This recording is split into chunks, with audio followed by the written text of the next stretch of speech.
We're currently in a generation where it's possible for long-forgotten franchises to come back from the dead.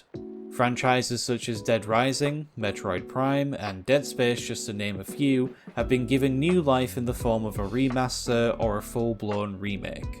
However, whereas titles like those are deserving of more entries, there are some franchises that many believe have ran their course, and should be allowed to rest. Whether this is due to a poorly received installment, controversy surrounding development, studio closures, or the series wrapping up in a satisfying way, there are some franchises that simply shouldn't return. Hi everyone, this is Sam from Smash Jump. Join me as I go over my picks for 5 franchises that shouldn't return.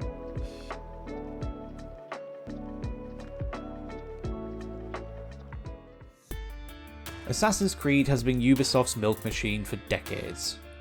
What started off as an installment in the Prince of Persia series quickly took off in popularity during the later 2000s.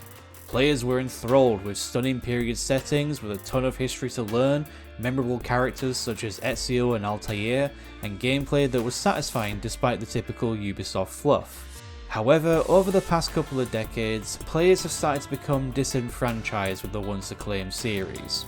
Whilst this could be down to technical problems or a lack of interesting stories, the main reason is one that has stuck with Ubisoft for decades: lack of evolution. Thanks to Ubisoft churning these out annually, the first few entries felt like a carbon copy of the last, with no new innovative features. Some attempts were made to spice up the gameplay, such as the inclusion of ship combat and co-op, but each game largely felt the same. Ubisoft eventually did decide to change the formula when Origins released. However, in doing so, the franchise completely changed genre thanks to the added RPG mechanics, which alienated a large portion of the player base. Cut to today, and Assassin's Creed is still being lambasted with negative press thanks to the controversy surrounding Shadows.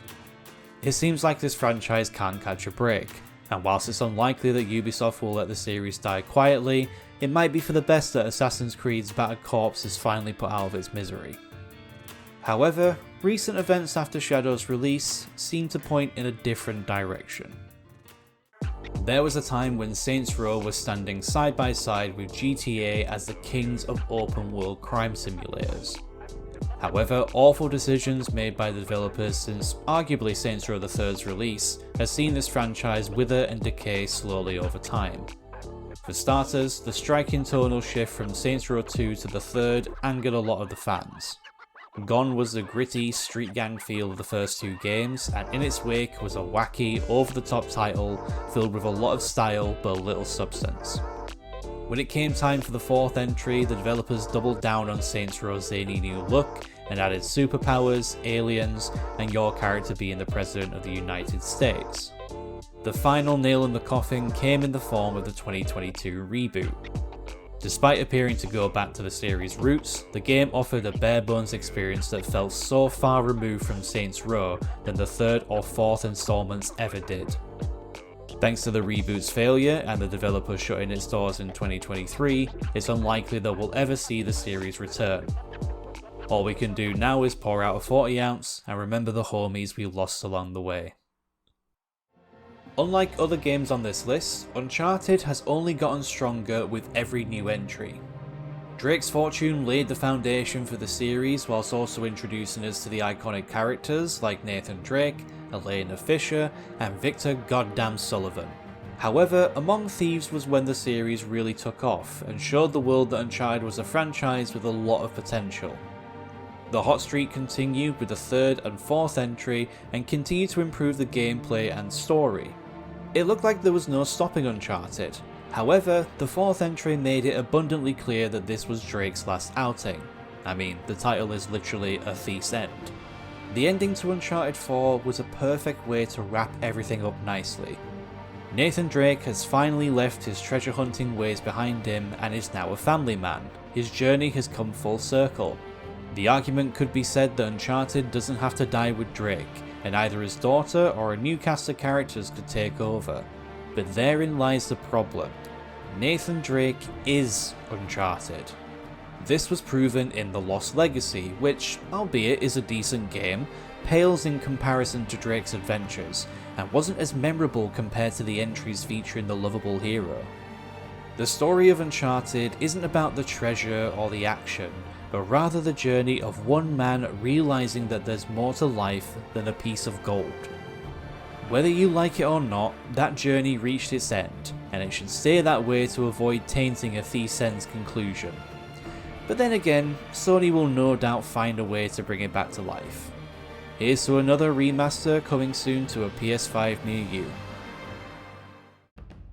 Much like Saints Row, Borderlands is full of wacky moments and gameplay mechanics.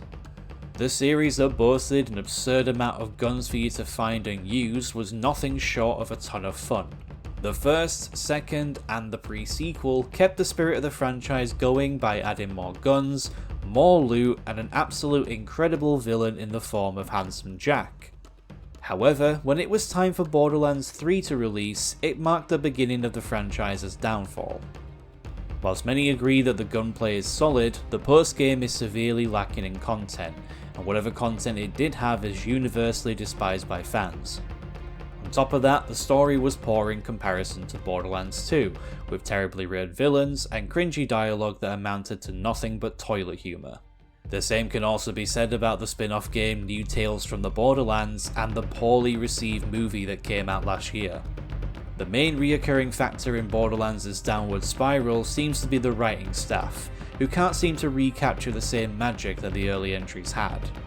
Whether or not Borderlands 4 can bring the series back to form remains to be seen, but if it continues to add to the series' failures, it might be time to lock the franchise in the vault and throw away the key. When you think about your favourite horror game franchises, Alone in the Dark isn't one that comes to mind. What was once seen as a grandfather to more popular horror franchises like Resident Evil and Silent Hill, Alone in the Dark has been lost in time.